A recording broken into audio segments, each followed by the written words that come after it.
All right, and we are live. Hello, everybody. Hi, my name is Stephen Partridge. Welcome to our debut episode of Quill and Sword. It's a tabletop role-playing game played by a bunch of writer friends. Thank you guys so much for being here. As you can see, I'm totally super excited.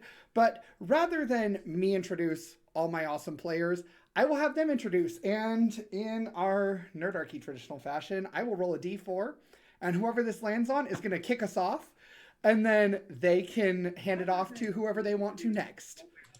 So let's begin. I'm going to roll this, and 4. That's Marissa.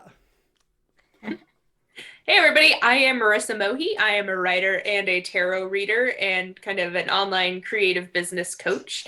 I am about to release a short story collection in June, so I'm super excited about that. And if you want to follow me online, you can find me at marissamohi.com or youtube.com/marissamohi or on Twitter and Instagram as @theMarissaMohi. And you probably want to know who my character is. So I will be playing Nimini Batch. She is a human with a heart of gold and a soft spot for orphans. Who are you going to hand it off to? Let's go Robin. Yes, hello. I am author Robin Miller. Everybody here's an author. I don't know why I specified that. Anyway, go read Torchlighters. I will be playing tall, slender Harlequin Masquerade, and I'm going to pass it to Sunita. Is that how you pronounce that? Yes. Yes. I'm Sunita. I'm also a writer, hoping to have something published by next year. I also run a YouTube and a Twitch channel where I stream a bunch of different story-based video games. I'm going to be playing a moon elf with a mischievous attitude. I suppose that leaves me by default. My name is Nathaniel Wayne. I run the YouTube channel Council of Geeks. My first fantasy novel, Dreams of Fire, will be coming out in June. It is currently available for, the digital version is available for pre-order on Amazon. It's called Dreams of Fire. And I will be playing Wisp, who is a faun bard who delights in just taking in new stories and being the happy ending in as many stories as possible. So yeah, man, this is great. All of these people's links will be in the description on the YouTube side of this, but you can also check out the cards on my Twitch page if you want to connect with them on Twitch or other places. I'm still getting the other places figured out, but it will happen. So yes, without further ado, let's go ahead and jump right in.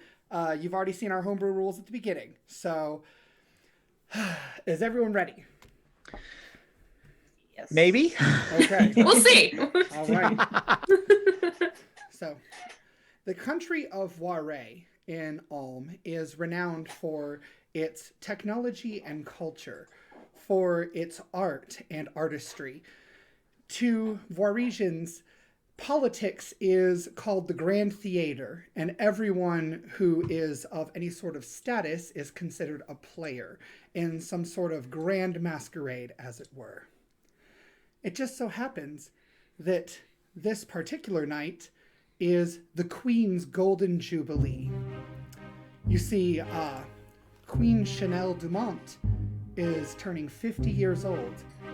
The Queen is especially excited for tonight because she will be announcing her successor. As the only child of the previous monarchs who died rather tragically, which we won't get into now, she is unable to have children as she was once their little prince. The Queen's court, much as is the tradition in Voirais, is nicknamed, and hers is the Court of 1,000 Suitors. For though many different nobles of varying statuses, both here and abroad, have expressed interest, she has yet to find anyone who truly meets her standards. A great many parties have turned out for this event, some with very earnest means, others with intentions more nefarious. We turn our attention to the refreshment table, where we see one of the lesser bards, as it were, in a side room, is playing. A half humanoid, half goat person happens to be performing and occasionally drawing the interest, curiosity, and sometimes disgust of the partygoers. Wisp, how are you performing tonight? Tonight's performance, I am self-accompanying on my lute.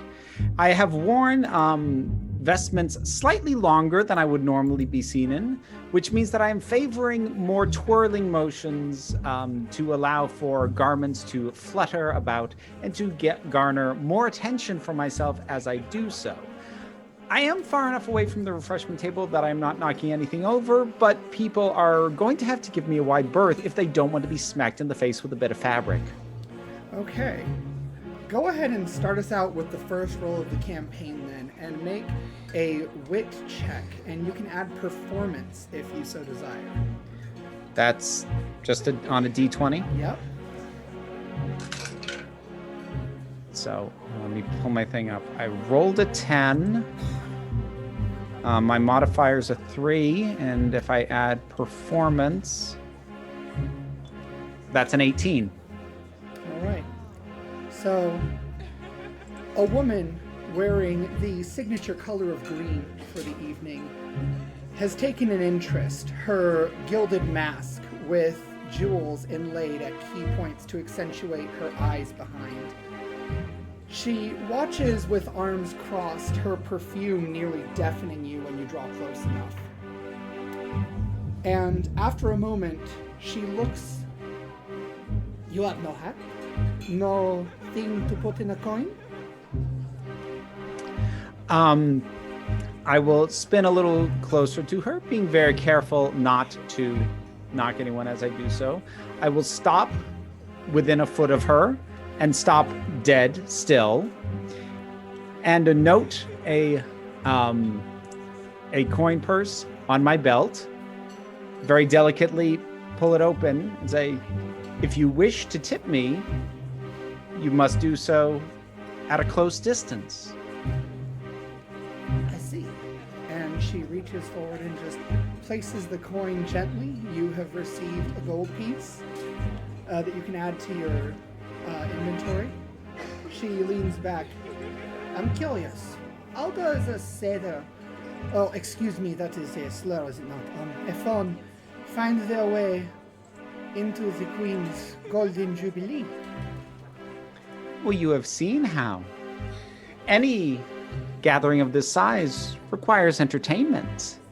The Queen herself can't be expected to entertain everyone who enters. There have to be other things for people to take pleasure in and enjoy. Ah, indeed. And she leans down closer as though grabbing a cheese on a stick, and she whispers in your ear, if you are to find out any information about Jacquard, I would pay handsomely for it. And then Duly noted. She's back.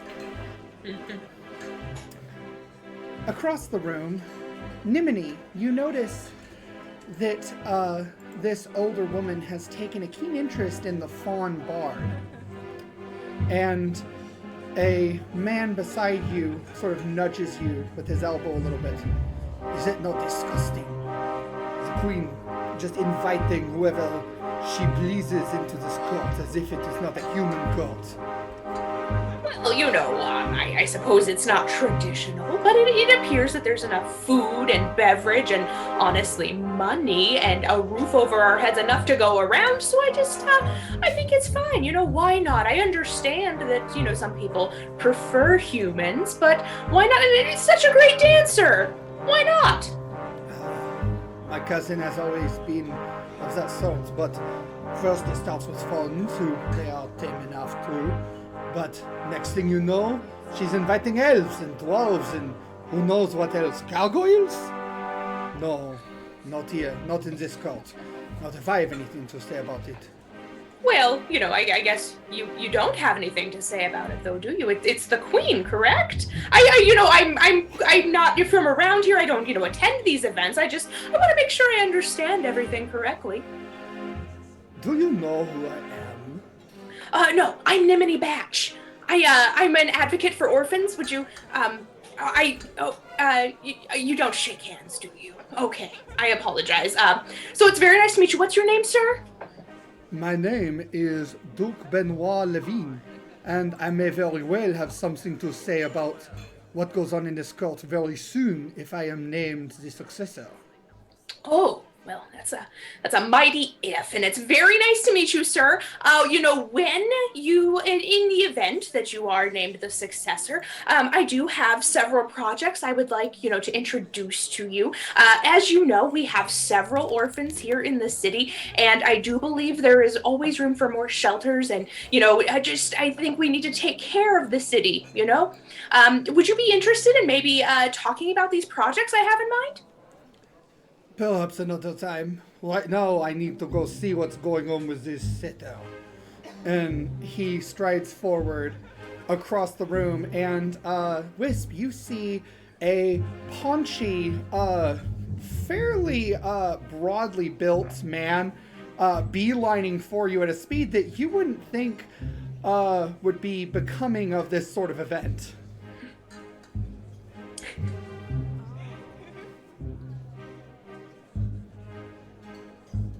I'm going to cease dancing and meet eyes with him so that he knows I know he is coming my way, and see if he alters his course or if he's still thundering forward. Make a determination intimidation check for me. Okay. That's just D20 again? Mm-hmm. And he's going to contest it with a focus saving throw.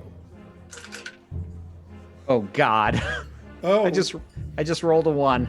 Okay. So, you see him beeline for you, and not only does he not seem deterred, but he in fact approaches you and grabs you by the lapels. And he just leans forward so that he's almost nose to nose with you and says, "Just because my cousin tolerates your presence does not mean that will always be so with this court. Your days are numbered, as are all of your kind." And he just sort of shoves you back, and everyone pretends like they didn't see this happen. Even the woman that just tipped you, she pointedly is eating that cheese stick, and it is apparently the most delicious cheese stick she's ever eaten in her life. Well, even if my days are numbered, we're still within however many that ends up being. So kindly clear my dance space. Anu, you watch this interaction from your perch on the 3rd story balcony. What are your thoughts going through your head at the moment surrounding this?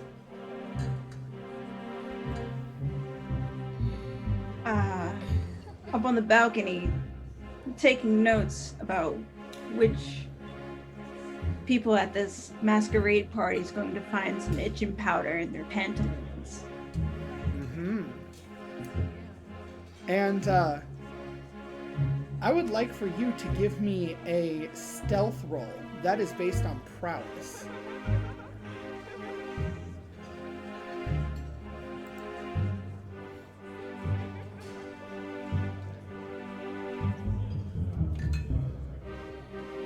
Oh, there it is, modifier. It's D20, right? Let's see.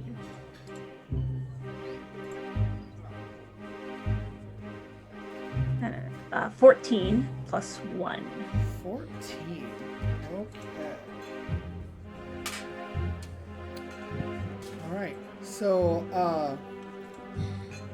you hear this rustling of armor, rustling of plate armor coming from down the hallway, though they don't seem to be coming with intent as such. However, if you don't make yourself scarce real quick, you are probably going to be found out. There are suits of armor lining the hallway, there are also pillars and tapestries, and there are means of getting higher up into the rafters if you so desire, with these flying buttresses that have just littered this ballroom. Yeah, I'm gonna go up more. Okay. So that would be an athletics check. You can add prowess to that. Ooh, that's a +3 modifier.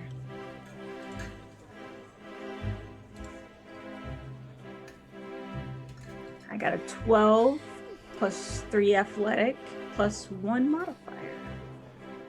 Okay. So that is a total of 16. 16. All right, so you perch yourself on the rafters right near the flying buttresses. There are statuaries up here that decorate everything. However, it's pretty easy to blend in among them, especially with your darker clothing. And that plate armor belonged to a very tall man, about 6'6". He is wearing the most gleaming plate armor you've ever seen in your life, just embellishments everywhere it counts. He's accompanying a woman in the most elaborate green dress of the night. Peacock feathers decorate her headdress that just elaborately forms into a single mask. And she has what is almost a shawl of peacock feathers that frame her bust. And you may not recognize her. However, the very young noble in a much plainer green dress with long flowing sleeves, and her jester would know this person to be the queen herself, Queen Chanelle Dumont.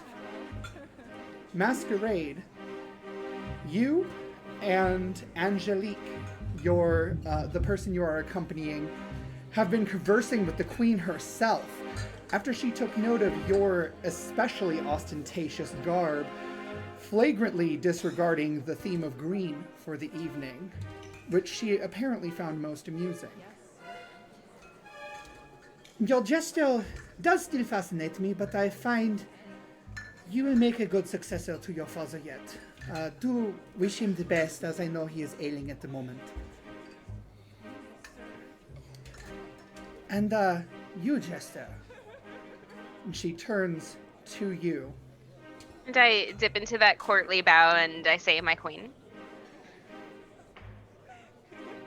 Keep an eye on this one. She is good. Oh, I always do. And as she just sort of turns to leave the two of you, this flowing dress just follows almost as though it were alive on its own. And she goes underneath these chandeliers, and it just really complements her very, very dark skin, which has, she has a shaved head, actually, that just further draws attention to these long golden earrings that she's wearing that have peacock feathers as part of their aesthetic.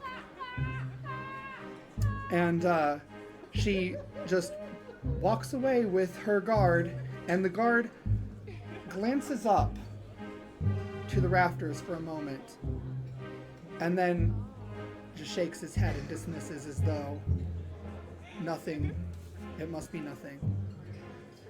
The queen does something to him where she moves her hands back and forth,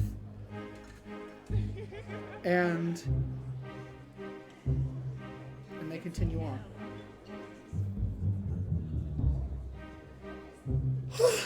And I smile at Angelique. I thought I was going to die! You did incredibly well. Look at you. Approval and everything. Oh, I think she approved of you more than me. I don't think that that's necessarily true. I think that I was the excuse for her to come over and speak to you, my dear. Come, let's get you something to drink. You need to hydrate. Yeah, she looks like she's about ready to keel over just from hyperventilation. Like, this is clearly the biggest thing that's ever happened to her in her life. Place a long-fingered hand between her shoulder blades and guide her over to a table. I'm going to probably get her some wine because she seems like she could use it. Mm-hmm. So, as you guys are walking away, Anu, she stops. Masquerade, Angelique is staring directly up at the ceiling, and she's even paler than she was a moment ago. I'll tilt my head and look up. Make a perception roll. You can do investigation if you want. Oh, yes, good. I'm kind of good at this. I'm going to use that point of inspiration that we started the session with. Okay.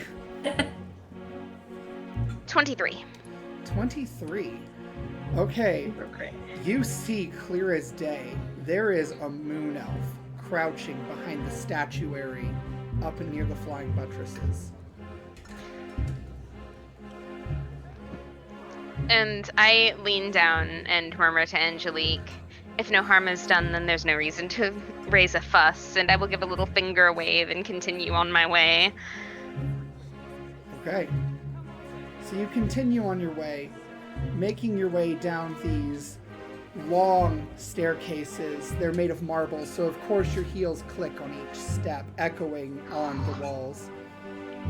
And you finally make your way to the base floor, to the side ballroom of the main ballroom, because of course the palace has multiple ballrooms. It's Voirais. Big, ostentatious everything. And you see a faun dancing lively all around. Nimini, you see this very tall, lithe jester in very ostentatious garb with hat trailing behind them, accompanying a young woman wearing a green dress that is much fancier than yours, but still not ostentatious as such. And yes, you guys come to the table where Wisp is dancing around.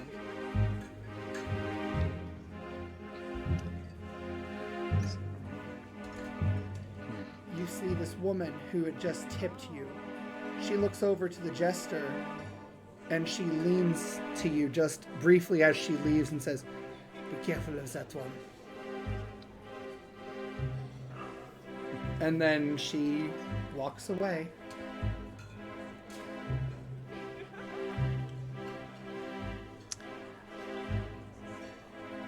Do you want an acrobatics check from me? I just want to do a front flip in the air and land on my hooves, just for a nice little loud bit of emphasis. Sure, go for it.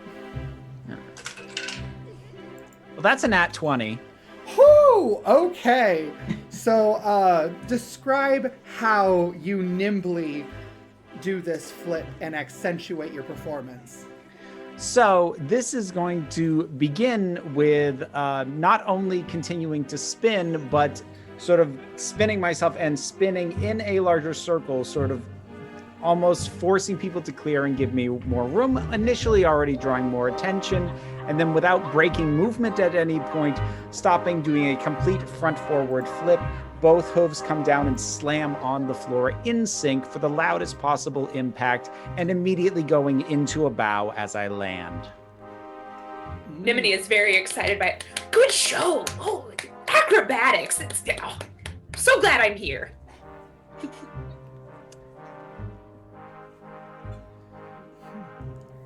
So I will head over to the side near the table, pausing performance for now, sort of taking a moment to punctuate the moment and not outstay my welcome quite yet. All right. So you have done this very showy grand display.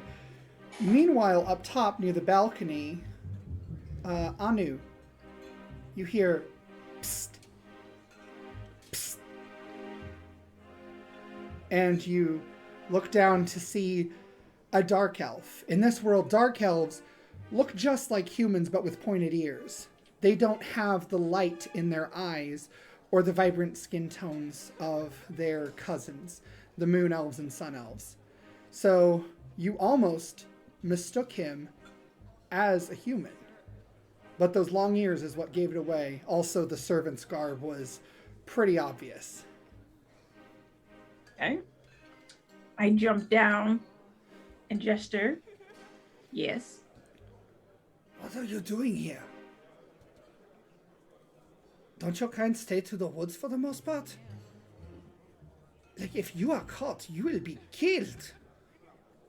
Or at the very least captured. That is true. But what's life without a little bit of fun? Are you the assassin? No. I'm just here gathering intel.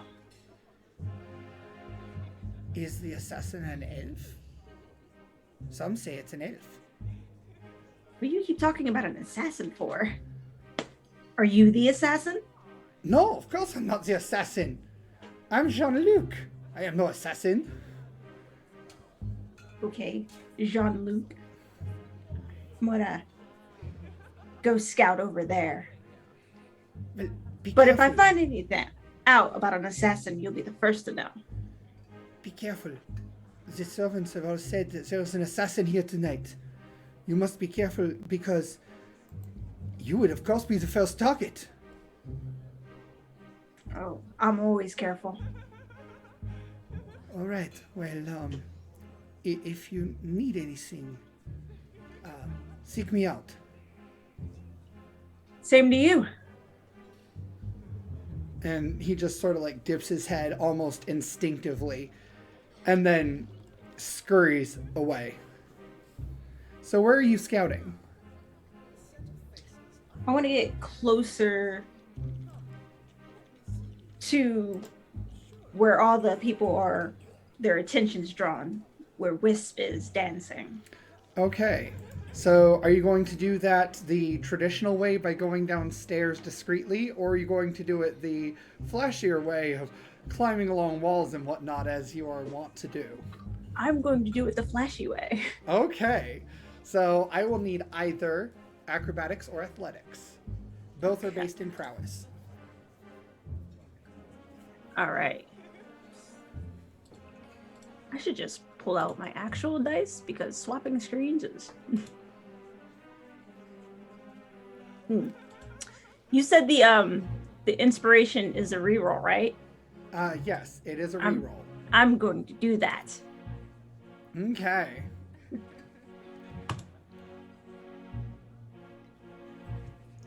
Didn't help. I got 9. 9. Okay. So, as Anu makes her way along the outside of this railing, trying to get just a bit closer, you drop part way and your coat snags on one of the statuary, and you are now stuck. And at this point, I'm going to implement what is a GM intrusion. So you get an inspiration point, and you get to give one to someone else, as Duke Benoit looks directly at you, hanging there. Okay, so I get one and I give one. Yes, you give one to somebody else. Okay. I'll give one back to Robin. Okay. And what would I be doing to get out of here? Well, you can try to think of something yourself, or you can spend your inspiration that I just gave you to ignore the fact that Duke Benoit has noticed you. And I will have something happen that would draw his attention otherwise. I am going to I'm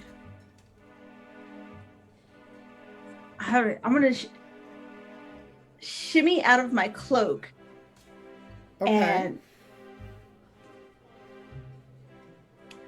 and take my crossbow and shoot one of the chandeliers far across from me to cause a distraction. Okay. So go ahead and make an attack roll against the chandelier with your crossbow.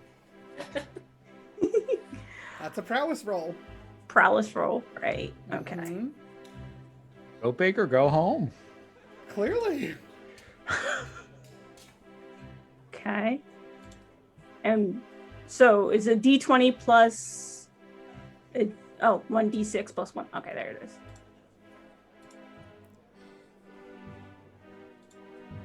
+1, +2. 13. 13 to hit or 13 damage? 13 to hit. Okay, that will hit. So go ahead and roll your damage. Okay.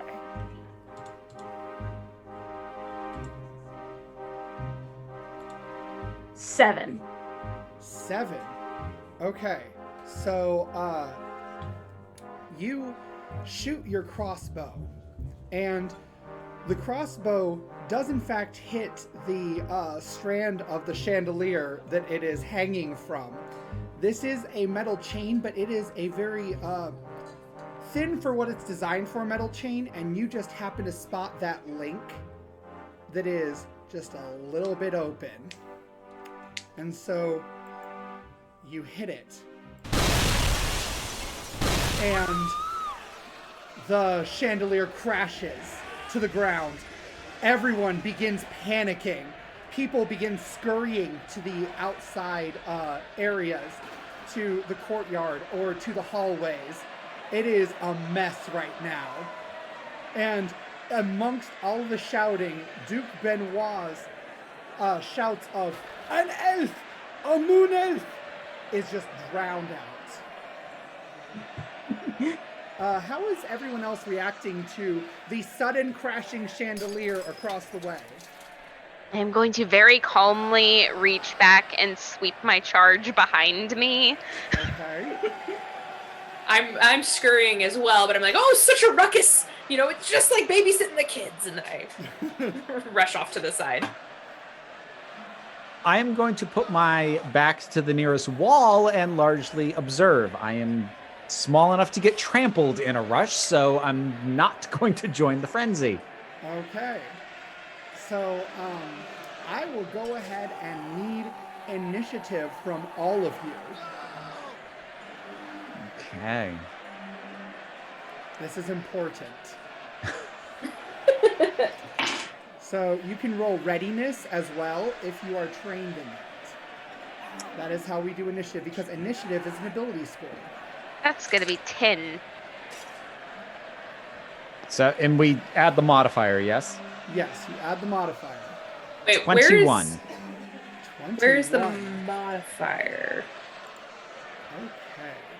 All right. I got so 11. So, 20 next to to 25. initiative, 15. it's going to be the Yes. smaller number. So I have Wisp here at 21. And then you said Anu got what? 11. 11. Okay. Sorry, my mouse disappeared for a moment. that Because of happens. course it did. So what did Nimini get? 11. 11. Okay, who has a better modifier for initiative? I have a -1. Okay, so that means So Anu, not me. then Nimini. And what did Masquerade get? I'm sorry. 10. 10. Okay. All right.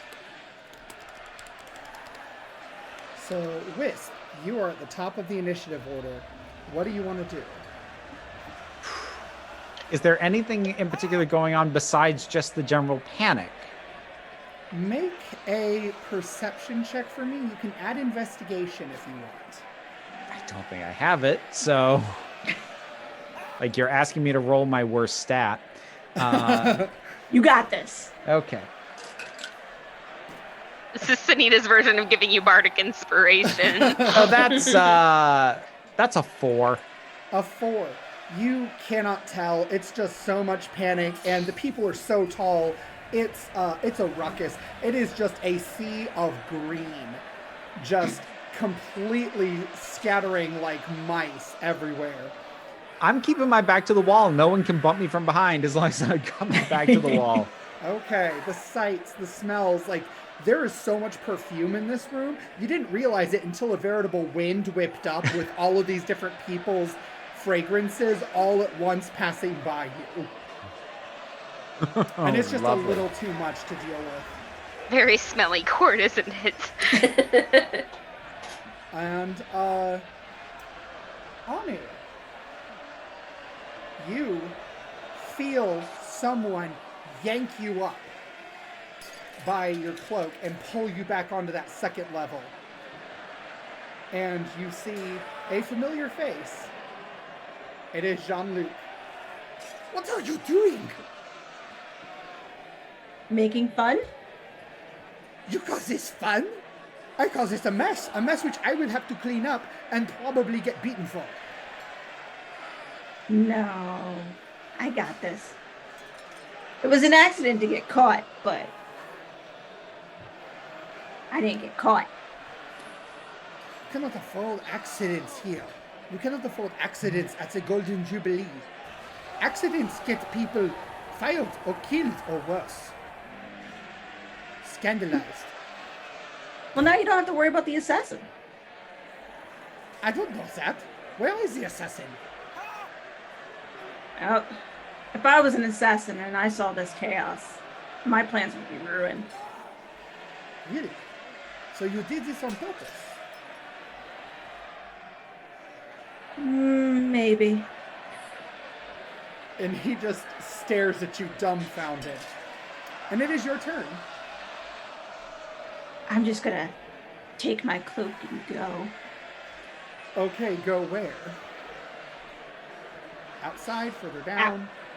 Yeah, I'm gonna go outside, but just wait. There's a balcony out there? There's a balcony on I'm this gonna level. wait on the balcony outside until everyone calms down. Okay, so you step out onto this balcony. The warm summer night breeze just washes over you. It's really pleasant. The moon is high in the sky, which actually makes your eyes glow a little brighter. You would know this, just instinctively based on your biology. And as you look down, you see what look like dozens upon dozens of green cockroaches running into this hedge maze in the courtyard. Just running into each other, like straight on, like heading into each other and smashing into one another before falling to the ground, screaming, curses. It's a mess. You have truly turned this night on its head. And off to the side, you see the woman in the peacock dress with her accompanying soldier just looking down at the chaos. And the soldier looks like he's laughing, and the peacock dress woman looks to be maybe chastising him, you're not sure, as she just motions to him very sharply. And we come to Nimini. So, do I, see anything? Can I do a perception check? Is there something that I would notice from, where I had been and then started running or scooting away? I'm not very athletic, I'll be real. It wasn't a run. Give me a perception roll. You can add investigation if you want, if you're proficient in that. Let me see. Yeah, 9. 9. It is a mess. You do notice the faun is just pressed against the wall so as not to be immediately trampled. Okay. I'm going to head towards Wisp, trying to make my way through, but also I am fairly small as well, so I know that this is not a good scenario for me. So it's just me making my way that way, saying, please, everyone, if we could just calm down. I think everything is okay. Trying to be a very motherly sort of individual. Right. And nobody hears me. Right, yeah. So, off the cuff, go ahead and give me a determination persuasion check at disadvantage.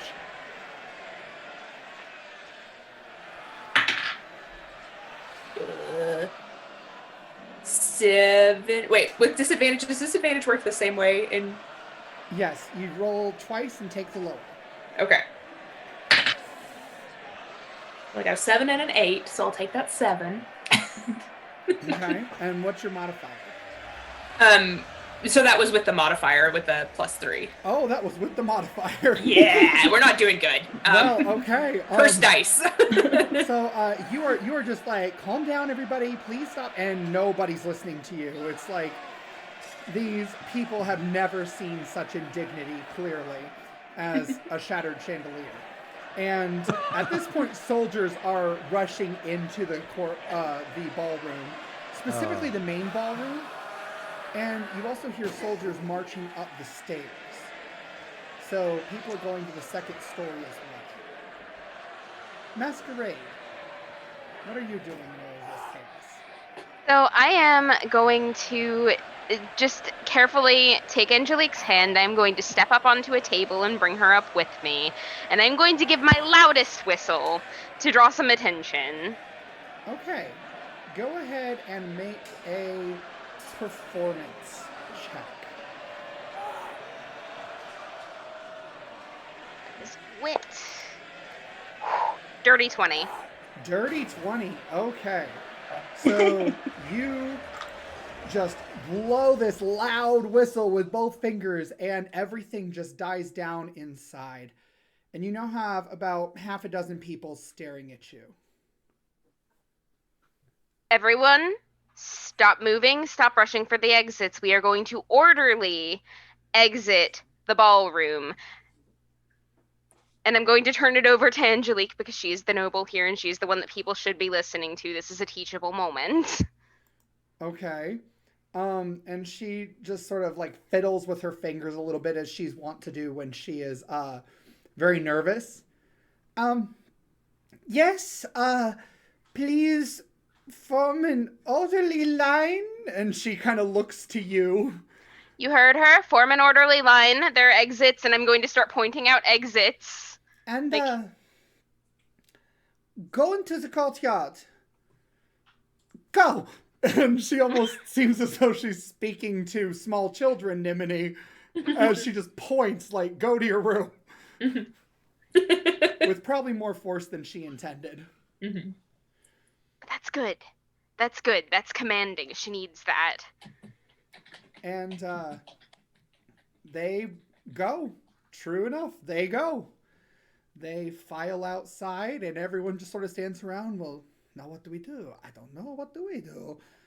Well, this has never happened before. Certainly not at a Jubilee. And there are just murmurs of what could possibly be going on at the moment. Very well done, my dear. And Anu, you're on the second story still. So, were you making a point to be discreet or hide, or were you fairly open and on the balcony? I was making a point. I was trying to be discreet. Okay. Go ahead and give me a stealth check. All right. Ooh, now this is a good one.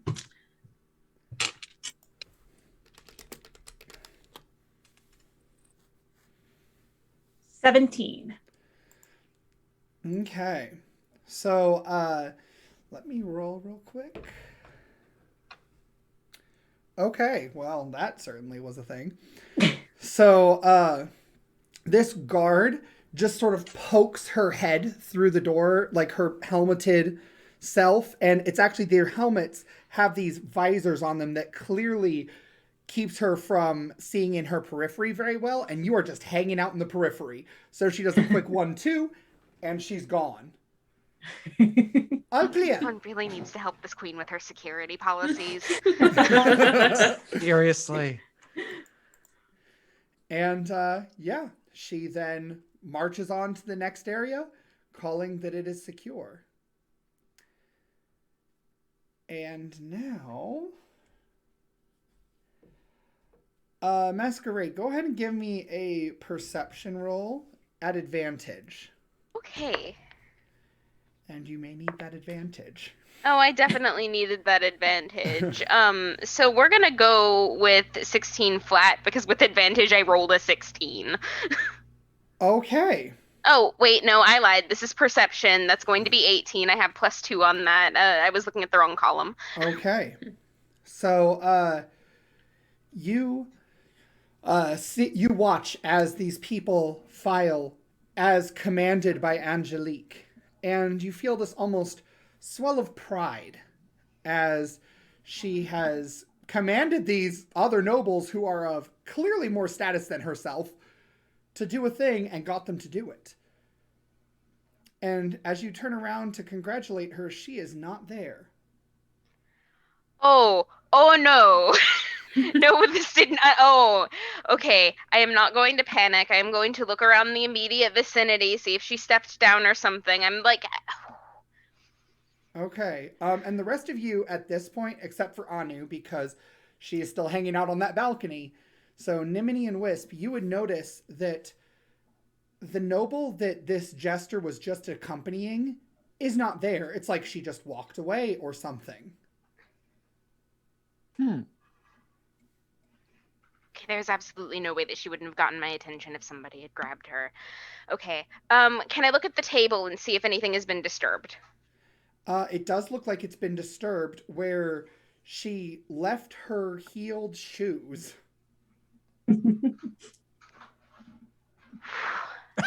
And was walking on a floor covered by shattered glass.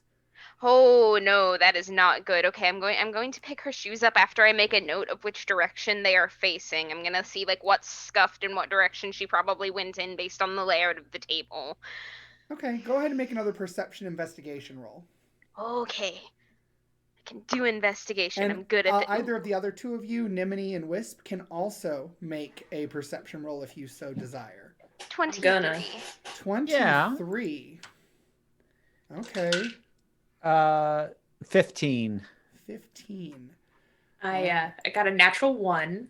I'm Okay. dice jailing. We're dice jailing. All right. So I'm gonna say that Nim, you are just you are so oblivious to caring about what happened that you actually begin standing right next to Wisp, just like trying to make sure that they're okay, that they can't even see. So they actually missed this thing they would have otherwise seen. And Mask, you see there is a spot where it seems she must have cut her foot because there is a little shard of glass that has some blood on it, and now there's a trail of blood leading into a hallway. Good. I'm going to pick up that shard of glass and I'm going to follow this trail of blood. And okay, so you can't see my face at all, but my body language is like low-key tense furious. So if you need an excuse to walk over here, that's it. It's there. You can see it. Oh, I'm absolutely following her. This looks like a good story. Okay. And I'm gonna just follow Wisp because I don't know what to do in these sort of social situations or in any sort of like really crisis moment, but Wisp is walking with, a purpose, it seems, and so I think, oh, that's where I'll go. Okay, so you three head into the hallway. Anu, from your vantage, you see, so the way the courtyard is arranged, it's actually a sort of hole surrounded by the palace itself. And so you can actually see out of the corner of your eye where a corner is turned on the first floor. Through a window, you see that young noblewoman walking, and you see the other three that had previously sort of caught your attention a little bit are walking that same direction. I'm a follow. Okay, so you jump down from the balcony. Pretty easy to do. I'm not even gonna make you roll for it because you're acrobatic. You just Batman land down there and chase after them, and the three of you hear footsteps approaching from behind.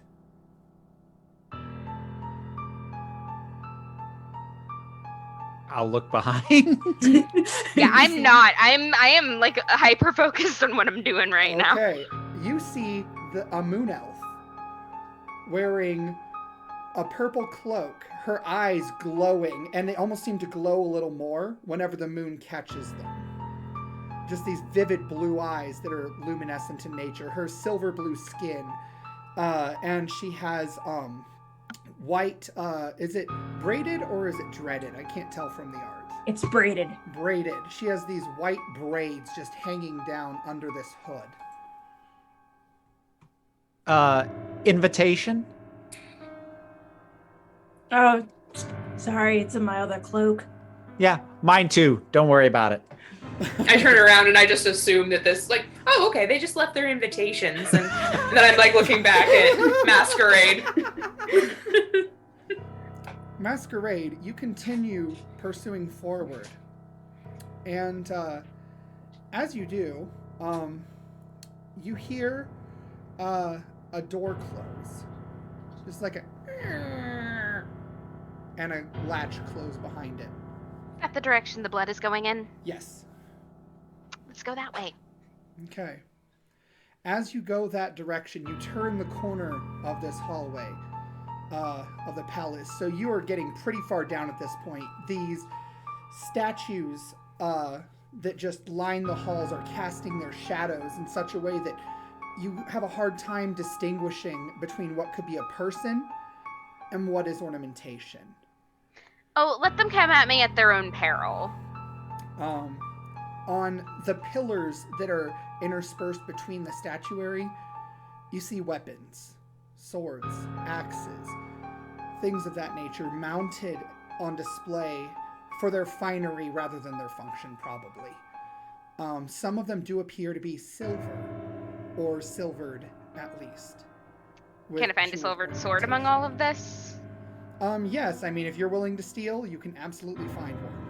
I'll put it back when I'm done. I think given the circumstances, I can be forgiven for a little light-handedness. Okay. So you can add a silvered rapier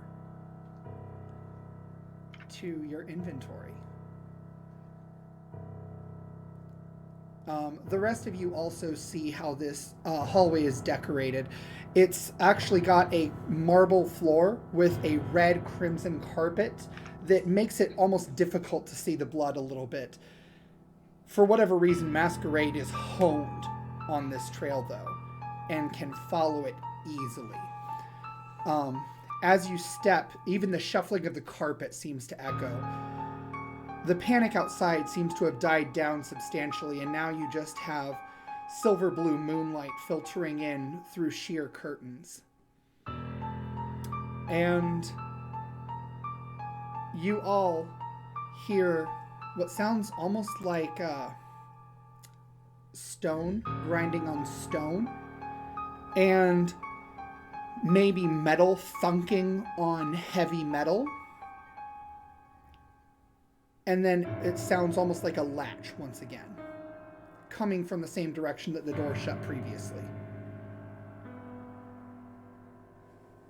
Masquerade, you make your way to the area where the door closed. There are 3 closed doors. Of course there are. All right. Okay. Which one has blood in front of it? Ooh, you can see that. You rolled so well. I'm just gonna let you see this. It's the 3rd one down. Okay. It's that door.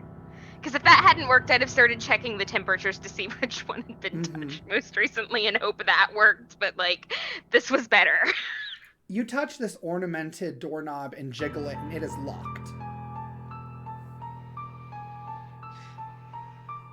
Lockpicking is not one of the skills that I have. Do you say that out loud? Yes. I don't say it like that, but I do grumble about, like, locks and not having gotten to the locksmithing portion of my education yet. I can fix that. Then by all means, please do. And I step aside, and I'm not even going to question this, because again, like, tunnel vision. I just look over at Wisp and say, "Oh, a registered locksmith, how handy." Yep. I'm just gonna smile and nod. Anu, go ahead and roll a thievery check for me. I know you have lockpicking tools and proficiency in it, so it's just a standard roll for you.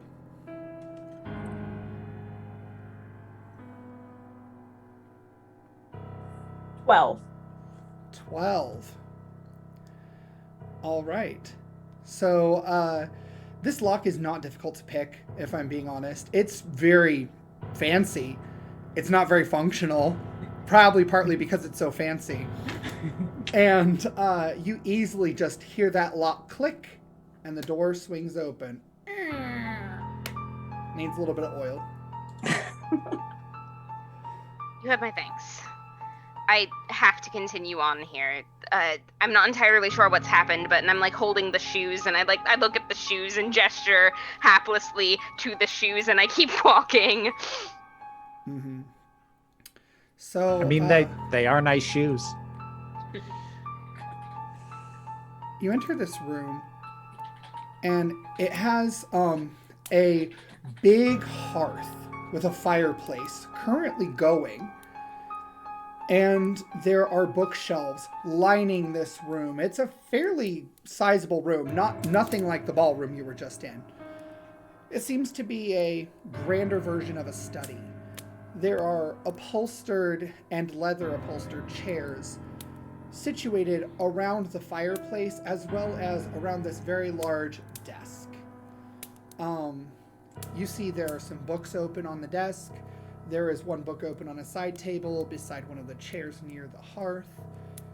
You see paintings of previous royals adorning the walls where books do not occupy.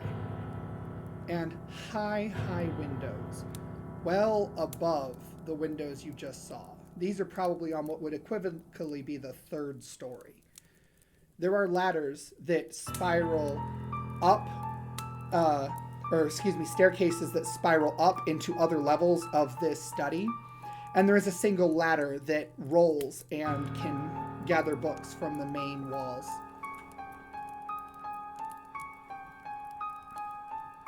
You see blood that has trailed to the desk. Okay, to the desk it is then. So you approach the desk, and the blood trail seems to stop, either because of clotting, because it is spattered off. It's not like it just suddenly stopped, but it's almost like it clotted, or maybe it was tended to. You're not really sure. Okay, I could have sworn that I heard stone on stone earlier. I'm not imagining that, am I? No, I heard that too. Okay. I'm like looking over the desk and seeing what's on it. Okay, so you do see books open. One appears to be handwritten and still being written in. Like words are appearing on it now, or like the ink is wet? No, like the ink was wet very recently. It's a journal of sorts. And as you just thumb through to get a general idea, a lot of these seem to be complaining about the queen and her policies, her progressive policies regarding mages, elves, fauns, dwarves, and the like. This is evidence and it's mine now. Okay. So you take the book. It's very much just a bunch of intolerant bullshit, basically. Yeah, but it's handwritten. It is handwritten. And it seems to have been hastily finished off at this last page. Okay. You see a couple moments, just instances throughout, where it seems like somebody hastily finished a thought and then either returned to it or possibly finished it off and closed. Because there's occasionally just like ink on the other side of the page where it was closed just a little too quick. Okay. On the other shelves, do any of the books look obviously disturbed? Give me a perception investigation roll.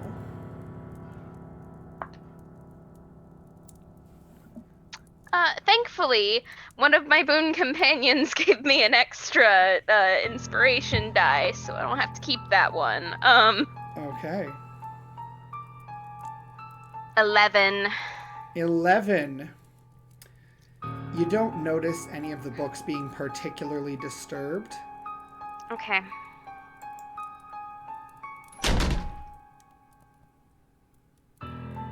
I thought that was in my house for a second. Nope. You all heard that. It came from the second story. The second story of this study. So if we move the ladder, does that sound like stone on stone? No. It sounds like metal on wood, but rolling. It's a very different sound. Does anyone want to go check that? I was gonna say, we got spiral staircases, so you can just go up. Okay. Okay, I don't know how to get this open. I don't know what it was that opened. That's the best lead we have right now. Okay. Like so- just, and you can kind of see the degeneration because like it was a perfect calm at first, and it's just slowly getting worse as the night progresses. Mm-hmm. So you four climb the spiral staircase to the second story. You see that up here, the second floor actually goes behind the wall of books, and there are little reading nooks in here, almost like a library would have, so it's more private. And there are bookshelves that divide these reading nooks. And there's a door at the end of this hallway of nooks. Well, onward. Okay, so you guys go up to the door. It opens smoothly, without a creak. And it leads into what looks to be possibly a bedchamber, but for someone much smaller. You see one of those beds that has the 4 posts and curtains on it, but it's almost like it was designed for a smaller person. You see toys, including a grandiose dollhouse that's about the size of Wisp themselves. You see a small chest of drawers and a mirror. You see a bureau. There is a window to a balcony that must lead into the way the room is set up. It must lead to overlook the courtyard once again.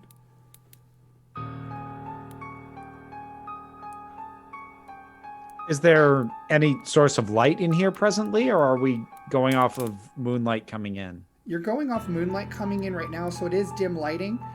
However, there are very, very dusty oil lamps situated throughout. If you've ever seen those kerosene lamps with the glass, that's what you've got situated all around here. And on the walls, there are sconces that are gas sconces, and there's a knob on the wall. But they are very dusty. Whose bedroom is this? Now that I have no idea. I'm fairly well versed in the local nobility, but this... It's alright to come out, we're not going to hurt you. Is there a child in here? And I just kind of look around and try to see if I see anything.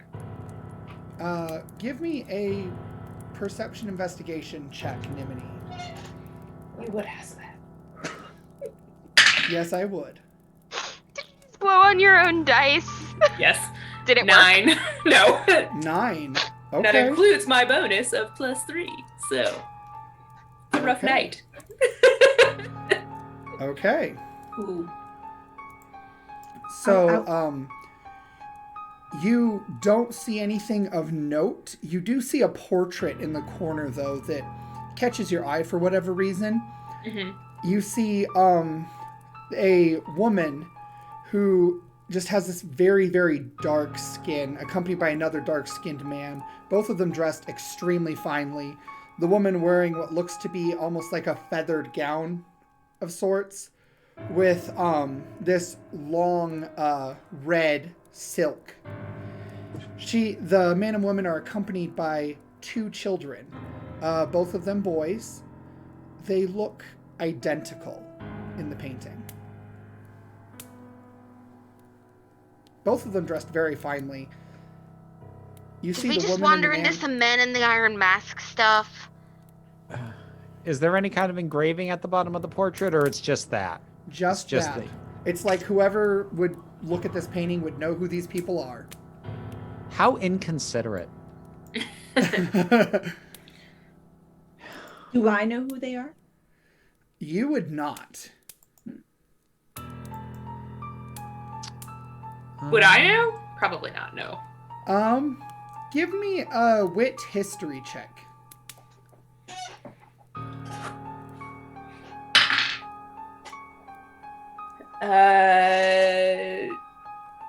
Can I use my inspiration? You can use your inspiration. A rough night. And these dice are not liking you guys. 11. 11. So, it's not a hard roll to make. You only needed a 10. Okay. You would gather this is the former king and queen. However, they aren't wearing all their regalia, all their crowns. You know that the queen was renowned for her sense of fashion. Apparently feathers are back in style again, or else the queen now is trying to bring them. So, but yes, the parents seem to be dressed not quite in regalia, but definitely finery. Mm-hmm. As though this was an intimate painting. Can given that I've got proficiency in history, can I do a check on that? See if I Absolutely. can glean any more than what we just got? Absolutely. Okay. So now I add both my proficiency for that skill and my whip proficiency? Or... Yep. Okay. So that is 22. 22. Okay. So you are not only 100% sure this is who it is, but this painting was probably likely done specifically for the child that occupied this room as a means of comfort or possibly reminding them of their own family. This was not a painting that was ever intended to be seen by anyone outside the family. Now, public knowledge, the queen doesn't have a sibling so far as anyone knows, correct? Correct. With your role, you would know the queen had a sibling until about 5. Okay. They were twins. And around 5, the brother died of an illness. Press X to doubt.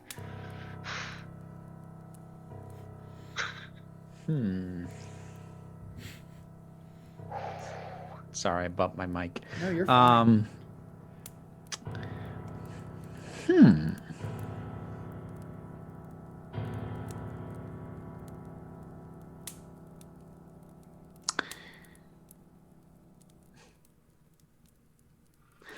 I want to go back down and look at that journal again. Okay. Oh, I have it. Oh, that's right, you took it. Any chance I can take a look at that? I'll pass it over. Just don't misplace it, and if we leave this place, take it with you because it's evidence. Okay. I want to flip to like early entries and just try and get a quick sense of whether it's the same kind of screed that the most recent entry was, or is there a different tone to the thing? Okay, go ahead and go for that. Okay, what do you want me to roll? Script. Script. Mm-hmm. Which is Wit. wit. Yep. I'm gonna move my microphone a little closer to see if that helps. That didn't go as well. So 10. 10. All right. You are pretty confident this was all written by the same person. Okay. It seems to be, you know how you can tell when someone's had a handwriting for a long time versus when they're just developing it still? Mm-hmm. This person's had this handwriting for a long time. Okay. It's all fairly consistent. The scrolls tend to be the same. There aren't any real tells of someone trying to copy it or anything. And it seems to be masculine. You can usually tell by things like, little tells how, like, the size of the lettering, the force with which it was pressed, especially when it's done with a quill or a pen. If not masculine, someone angry. I will relay that information. Okay. Okay. I do not have time to linger in this room if there is no one here to come and talk to us. But I implore you, if you are here, please come out and say something. You don't hear anything. I'm gonna turn around and walk back into the library proper. Okay. Start moving and just looking around for some kind of trigger because I'm dead convinced that fireplace opens. Okay. So you turn around. And for what it's worth, too, the dust here is not like thin dust. This is a thick, thick layer of dust. Like, there are like clobs of dust, different And there are places. no footprints in it? No footprints that you can see in the dust. Well, Give me a perception investigation roll. 12. 12. You see what looks like the dust may have been disturbed a couple times, like someone may have come in here. There's usually a drag behind this trail and nothing super new. Almost like someone wearing a gown or something would walk in here and then turn around and walk out. And it's primarily around the doorway that would lead into the hallway, not this doorway that led into the library. Okay. Oh, there's another doorway. There's 2 doorways. But we know that nobody came through here because the dust would have been disturbed if they had. Okay.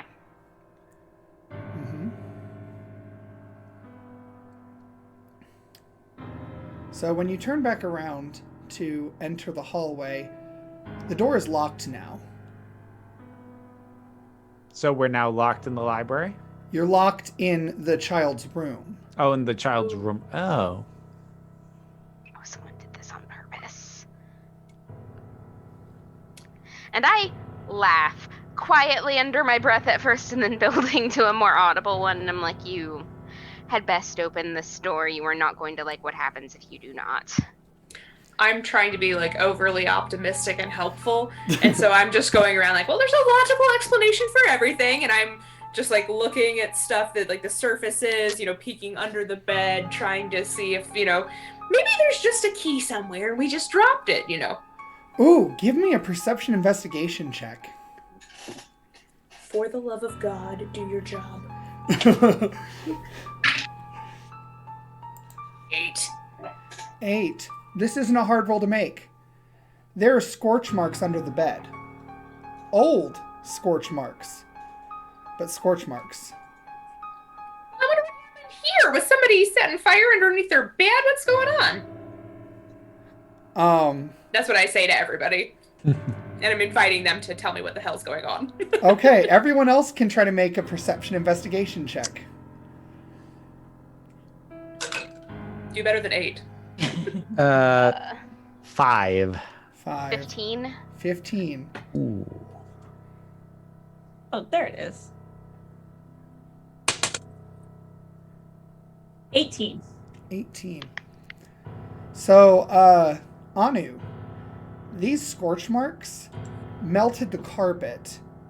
And what's more, you notice that there are very subtle indentations still left in the carpet where the bed was once one place and then was moved over the scorch marks. This bed wasn't originally here. Or was it? You can point. It's just in the corner. It used to be closer to the window, and it's been moved very much inward to where the scorch marks are, so that you'd really have to look under the bed intentionally to find the scorch marks. And if you weren't looking and you didn't know what you were looking for, and you weren't an intimate member of the family, chances are you wouldn't be in this room. It just all seems to be a very, nobody worried too much about this being seen. Stephen, may I hazard a guess icily? You can hazard a guess. That doesn't mean I'm gonna tell you yes or no. I mean, yeah, I didn't figure that you would. I just wanted permission to have Mask voice what they're thinking right now. Okay, but yeah. If I had to take a guess, I would probably assume somebody was trying to cover up some latent magery, but we need this door open. Can you In the door? Yes, please. Should we see if there's anything else under the bed first, or we open the door first? Oh, that's probably a good idea. Should we just move it over? Let's just move it back where it was. You said it was somewhere else, so let's just do it real Closer to the quick window. and see. I will march across this room and help move the bed back to where It's not it was. hard to do. Not hard to do at all. All of you can get the bed moved. It does creak, but it's a sturdy bed. This is a heavy bed. Like, it's well built. And I'll supervise. okay, you can absolutely supervise. Use your legs, not your back. And yeah, you move the bed easily enough. Nothing happens. Nothing major. Wisp, you're supervising. Make that perception roll again for me. I know you love those. I'm going to give 11. you advantage because I'm guessing you are probably disinterested in what you're supervising and looking for distraction. True. Okay. 19. Wisp. It's a nat 20, but I get -1 on that. Okay, Wisp. You hear footsteps behind the door that is locked now that goes into the library. Approaching or just milling about? Leaving. Leaving. From the other side. Folks, somebody's in the library and they are leaving. Door, please. On it. Okay. Go ahead and give me a thievery check. 18. 18. Easily. You unlock it. And Anu, roll readiness for me. It's an initiative roll. And you can add readiness if you want. Okay.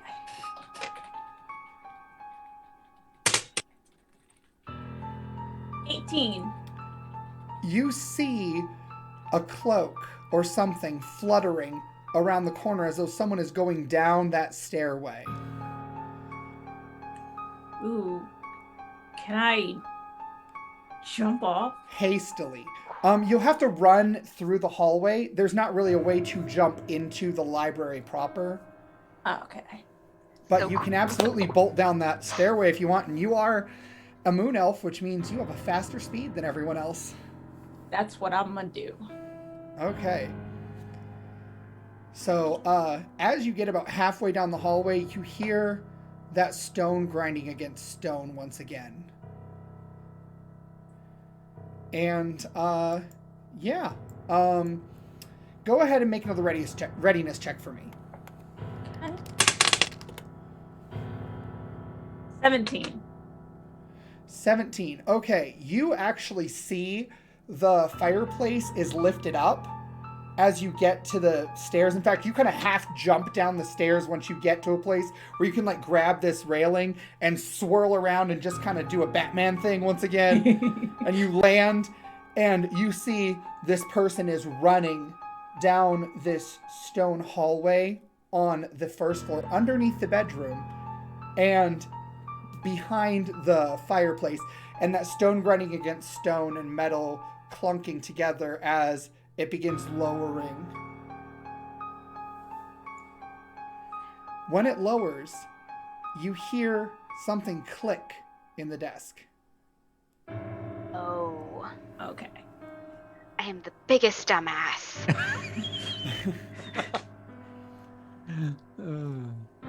So you were right about the fireplace.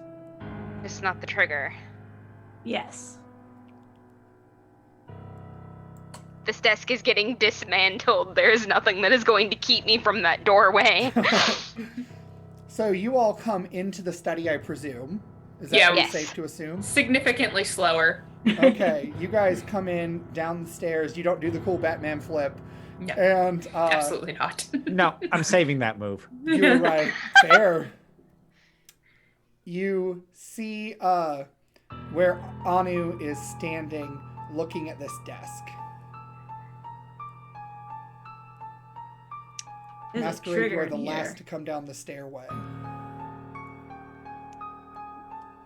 Okay, so when you say that, I will come meet you at the desk and start pulling open drawers and just looking for it, with a little bit of franticness. Okay, just before you did that, give me a perception investigation check. Yes. 19. You notice an imprint in the carpet where someone who must have been heavier than Wisp for sure, wearing boots, was standing in that last nook in the corner. And it looks like You look very closely. Go ahead and give me a. I'm trying to think. This would probably be a history.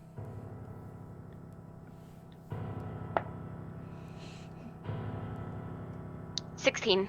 16. Okay.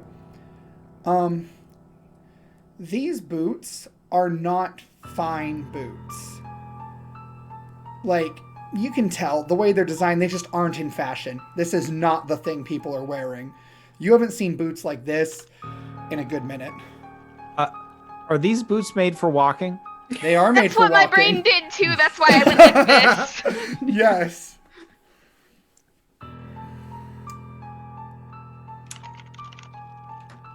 And I'm going to file that away. I'll make a mention of it so that everybody else knows as well. And you can bet I'm going to be looking at the footwear of every NPC we meet from now on. Okay. Would I be able to look at those footprints, and would I potentially know something about them because of my status?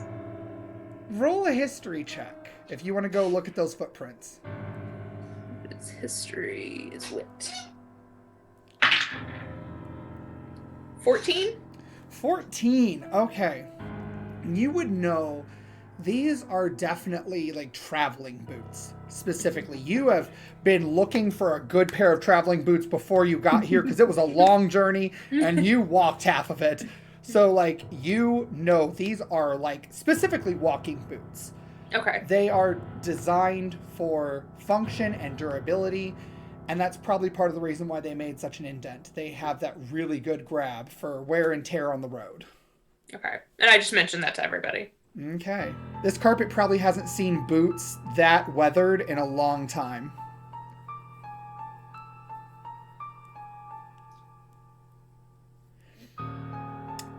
Masquerade, you're investigating this desk. You're investigating the desk, right? Yes. It doesn't take long to realize that, so there's a little bit of embellishment where just above where the legs would sit, right? You know how they have that little curvy bit? Yes. It's a little bit wobbly. Okay. On which leg? No, the stuff above that sits above where your legs would sit is wobbly back and forth. I'm gonna pull that then. All right. When you pull it, it does nothing. Push it? When you push it, the stone grinding against stone happens again, and the fireplace begins lifting up. Super. And it reveals a stone hallway behind. There are sconces lighting the stone hallway. These are not gaslit. These have torches. And so there is that drippage underneath each of them. It creates a bit of a stench that you really normally ignore, but with how fine everything has been and so perfumed, it's really catching you right now. If you're coming, come along. Yeah, I'm coming. Alrighty then. I'm too curious at this point. Same. So you guys travel down this stone hallway, and very quickly you realize there are outlets from this stone hallway everywhere. There is one that goes up, and you're guessing it's underneath that child's bedroom somewhere. There are ones that go off to the sides, and there are sometimes pokes of light that come from holes where you can look through to see things. Oh, it's a spying passage. Only good things ever came out of having a spying passage. Either that or it's here to get the royal family out quickly if there's an emergency. Okay. It's stone. So there are different outlets here, and there are torches lit. Are there passages where the torches are not lit? There are not passages where the torches are not lit, in fact. It almost seems like whoever lit these did so rather intentionally so as not to leave a trail should they be followed. Okay. I'm going to... Alright. It's a stone passageway that's not going to be very good for leaving footprints unless your feet are, like, wet or something, but that's definitely not the case if they're coming from inside. there is no such thing as leaving no trail at all. There's got to be something. There is always something. Do we see any footprints? I mean, is there any like dust that we would notice that's been disturbed, since I'm guessing like a secret passage is probably not something used like in everyday life?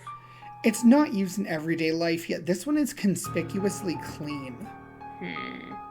In fact, it would be very difficult to clean this as thoroughly as intended through mundane means.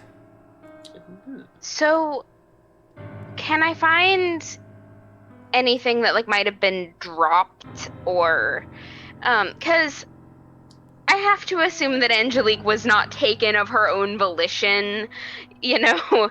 As a matter of fact, I've got a little theory working that she left her shoes on purpose.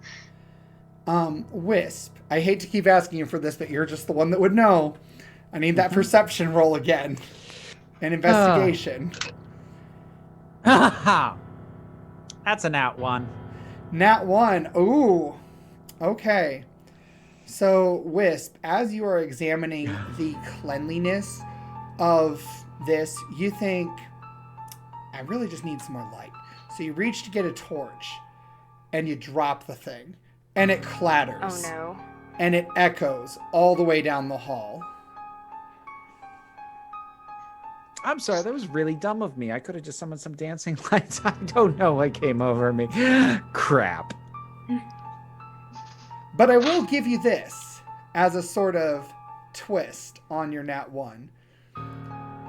You realize there is the faint scent of resonant magic, like residual magic. Like, you are familiar with prestidigitation. You know it's a simple cantrip anybody can learn. This room, this whole hallway, was probably cleaned with that by a single person over a period of time. Okay. I will relay that information. I don't have any reason not to. I'm going to go out on a limb and say the smell from the torches is probably strong enough to overpower any lingering scent of perfume that might have been left behind by anyone who was perhaps dressed fancy for a ball who came through. It depends based on the perfume. Some, like the woman who you encountered, were quite pungent. Others were more subtle. So, maybe? Would that be an investigation to try and smell it? Yes, it would. All right. Well, that's a 4. So you think of it, but man, this torch just really does not smell great, and you're just not used to it. Yeah. Anu, are you going for an investigation check as well? Yes. Okay, now that you know what you're looking for. 13. 13. So, you are pretty confident whoever is here was not wearing perfume.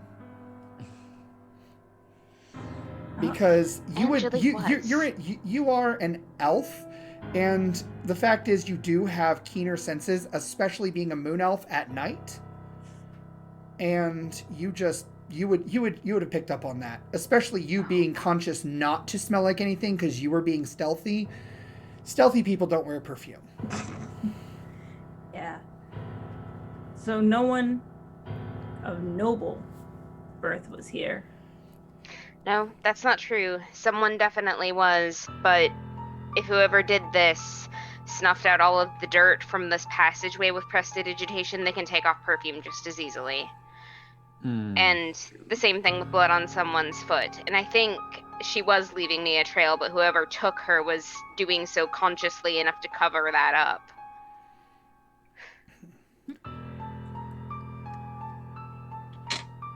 You can hear rustling from some of these outlets as well. Soldiers opening and closing doors, checking every room. Okay. I don't have time to sit here and wait. I'm going to start like moving and like checking the holes in the wall and the doors and just trying to figure out which way they could have gone. Okay. They're clearly here to slow us down. So quick question, Steven. So, like, how far does this passage appear to keep going? And the reason I'm asking is, if we're hearing a whole lot of movement from soldiers and whatnot at the places where the outlets would go out, I would think it's unlikely that they would have exited at any of these points. So, how, like, do we have any sense of how far deep just the passage goes if we were just to follow it?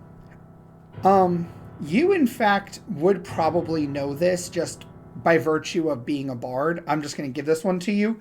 The way that the palace is laid out, right? Functionally, you have 2 columns of hallways. Mm-hmm. They connect in the ballrooms.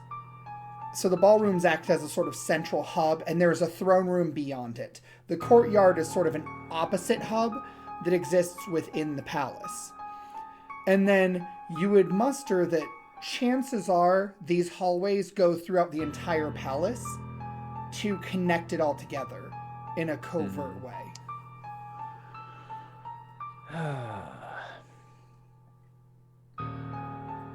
So in theory, you guys, if you were really investigating every section, would be going through the whole palace in a big loop.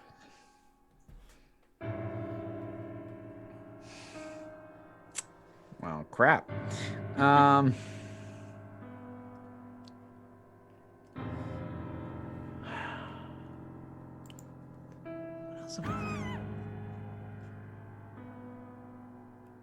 heard that. Mm-hmm. Which direction did that come from? Further down. Let's go. Just moving. All right. So you guys are bolting for that area, and you go for probably a good, 120, 200 feet before you reach what masquerade just your natural investigation. You are confident this is where it is. And there is a looking hole, a peering hole through here. And it does appear there's some sort of mechanical door that is connected to the peering hole, so you could exit. Let's take a look. You'd look I'm gonna orient myself so I'm only using one eye to peer through the hole, because I'm I hate using these things. I'm always going to be suspicious that somebody's gonna poke me. You look through, and you see Angelique standing in the middle of the room, clutching in both hands a bloody knife. Oh dear God! Yeah, let's with get this door with a open. body with pooling blood beneath it lying in front of her. Okay, that's fine. I'm gonna open the door and I'm gonna go get my girl. Okay, so you recognize that was her scream, and she turns when the door opens and drops the knife immediately, and she starts sobbing, and she just runs over to you and grabs you in a hug and sobs into you. And I'm just gonna hold her to me for a second. It's okay. It's all right. You're going to be fine. Move through that doorway. Stay there for a moment, okay? She just yeah. And she goes and stands off to the side and she's quaking, she falls to her knees the second you let go of her. I'm just gonna check and see who that body is.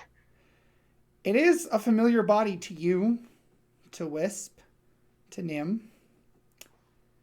It is Duke Benoit. Okay. Well, he's not getting on the throne, I guess. Well, I told him it was a mighty if. So I'm gonna move quickly. I'm going to take that knife. I'm going to sweep her back into the hidden passage. And I'm gonna motion everybody back in and try to get the door shut before any guards walk in. I need you to make a readiness check for me. Oh, high stakes. All right. I have no modifier to initiative, so the fact that I rolled an 18 on the die right now is the best luck that I am ever going to have, and if I don't roll another one this entire game, I'll be fine with that. Okay. So say that now. I am going to impose a GM intrusion here. Okay, that's Of course you fine. are. Yep. The guards open the door before you can get her through. You have an inspiration, you can give one to someone else. All right, we're gonna go with Nathaniel this time. Okay.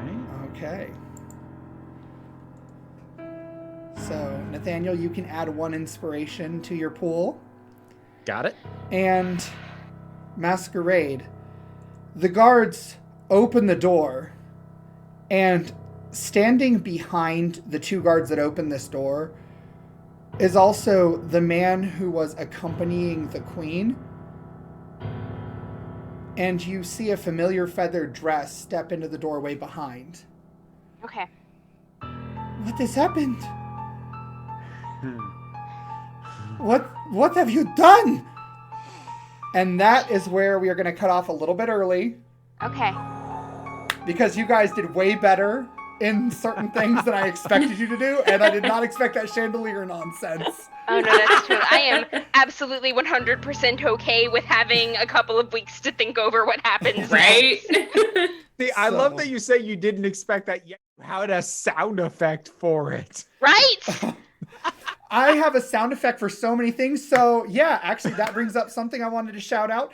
Thank you to Sirenscape. Sirenscape is an awesome tool that lets you add sound effects and music and all kinds of stuff into your TTRPG games. I also think it's great for writers if you want some ambient stuff to write to, if you're like me and you need music. So thank you to Sirenscape. I've got them linked in the cards. If you're on YouTube, I've got the credits in the description. So thank you so much to all my players for this awesome first session. I will confess that I did already have a title in the works for the first session. It is Murder in the Court. Ooh. Oh, it's so good. Thank you guys so much for coming. We will be back in 2 weeks to continue this story. And like I said, on our off weeks, we're going to post on YouTube. I'm also going to be posting lore stuff about the world on YouTube, so you can sort of like get a feel for it as we're going. And that way we don't have to explain a lot during the game sessions that are fairly short. So, yeah, anybody have any final thoughts regarding their platforms or anything, or announcements before we head out? Nope. I just got to figure out how to get that thing to work, because I didn't hear any of the sound effects. Okay. We can absolutely get that working for you. We could probably even do it after this session right here. Thank you so much for coming. Chat was awesome. I absolutely loved that there was so much participation there. So, yeah. Until next time, everybody, whether it's on the page or at the table, tell your story your way. Bye.